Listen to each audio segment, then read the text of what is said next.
તો ગીર સોમનાથમાં સ્થાનિક સ્વરાજ્યની ચૂંટણીના અંતિમ દિવસે ગુજરાત પ્રદેશ કોંગ્રેસ પ્રમુખ શક્તિસિંહ ગોહિલ સોમનાથ મહાદેવના મંદિરે દર્શનાર્થે પહોંચ્યા હતા.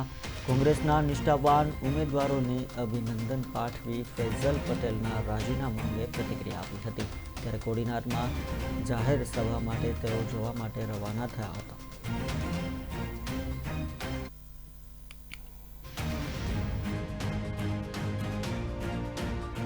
₹7.5 લાખ રૂપિયાથી તાલુકા પંચાયતની સીટમાં ફોર્મ પાછું ખેંચવા માટે જે રીતની લાલચો અપાય એની આખી વિડીયો આવી.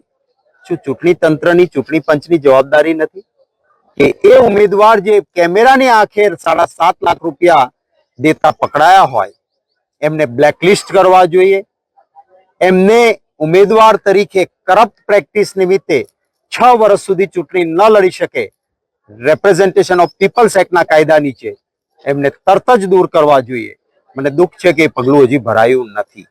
ગઈકાલે ધ્રોળમાં અમારા એક ઉમેદવાર ચૂંટણીને લડતા ખૂબ સંનિષ્ઠ અને કાર્યકર આગેવાન દશરથભાઈનું હાર્ટ એટેકથી અવસાન થયું છે. એમને પણ શ્રદ્ધાસુમન સમર્પિત કરું છું અને ખાસ કરીને મારા વહાલા ગુજરાતના મતદાતાઓને વિનંતી કરું છું કે તમારો મતાધિકાર છે કોને ચૂંટવા. આ ભારતીય જનતા પાર્ટી ધાક ધમકી લાલચથી તમારો મતાધિકાર છીનવી લેતા હોય તો એને સબક શીખવાડો.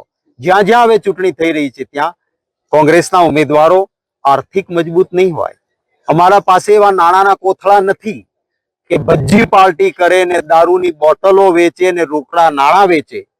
પણ સાચા અર્થમાં લોકશાહીને બચાવવા માટે મતદાતાઓ આવી પ્રેક્ટિસને જાકારો આપી અને કોંગ્રેસના ઉમેદવારોને ચૂંટે એવી પણ ₹7.5 લાખ રૂપિયા